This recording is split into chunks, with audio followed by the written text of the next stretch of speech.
ইনকিলাব মঞ্চের মুখপাত্র এবং জুলাই বিপ্লবের সম্মুখ সারির যোদ্ধা ওসমান হাদীর হত্যার মাস্টারমাইন্ড হিসেবে ঢাকার কেরানীগঞ্জ উপজেলার সাবেক চেয়ারম্যান শাহীন আহমেদ ওরফে শাহীন চেয়ারম্যানের নাম উঠে এসেছে। এ নিয়ে একটি প্রতিবেদন প্রকাশ করেছে দৈনিক যুগান্তর। প্রতিবেদনে গোয়েন্দা সূত্রের দাবি করে বলা হয়, কিলিং মিশন বাস্তবায়নে অর্থ এবং অস্ত্রের যোগানদাতা ছিলেন তিনি নিজেই।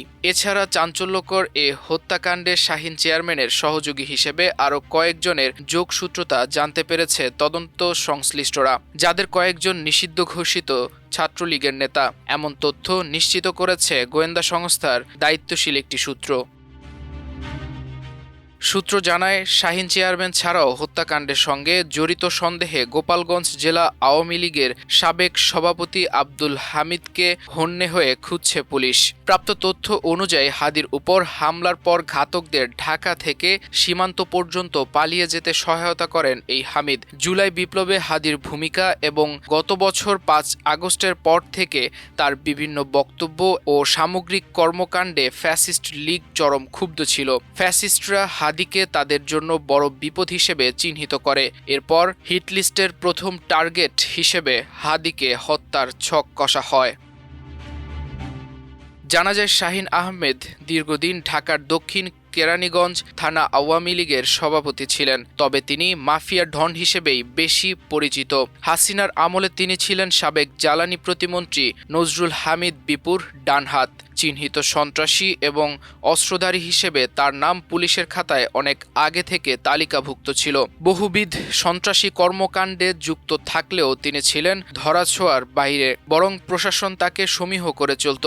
এসব প্রভাব প্রতিপত্তি কাজে লাগিয়ে একাধিকবার উপজেলা চেয়ারম্যান নির্বাচিত হন তিনি। স্থানীয়রা জানান, ৫ আগস্টের পট পরিবর্তনের পর শাহীন চেয়ারম্যান সীমান্ত পার হয়ে ভারতে চলে যান। সেখানে দীর্ঘদিন চুপচাপ থাকলেও গত ৩-৪ মাস থেকে খোলস ছেড়ে পুরনো চেহারায় আবির্ভূত হন তিনি। সম্প্রতি দেশের মধ্যে লীগের হিটলিস্ট প্ল্যান বাস্তবায়ন করতে বিভিন্ন অ্যাপসে মুঠোফোনে দেশে থাকা স্লিপার সেলের সদস্যদের সঙ্গে যোগাযোগ শুরু করে শাহীন চেয়ারম্যান।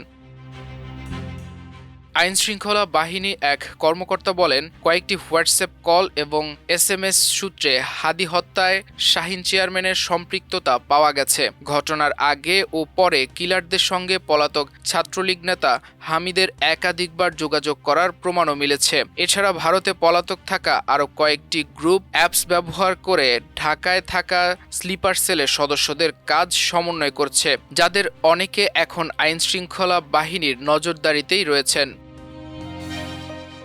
সূত্র বলছে, হাদী হত্যা মামলার তদন্তে সন্দেহভাজনের তালিকায় কয়েকজন রাজনীতিকের নামও উঠে এসেছে। এ বিষয়ে আরও তথ্য উদ্ধারের চেষ্টা চলছে। এজন্য গ্রেপ্তারকৃত আসামিদের তদন্ত কর্মকর্তা এবং গোয়েন্দা সংস্থার টিম সহ যৌথভাবে জিজ্ঞাসাবাদ করা হচ্ছে। এছাড়া পলাতক শাহীন চেয়ারম্যানের ঘনিষ্ঠ হিসেবে পরিচিত কেরানীগঞ্জ দুজন ছাত্রলীগ নেতাকেও গ্রেপ্তারের চেষ্টা চলছে।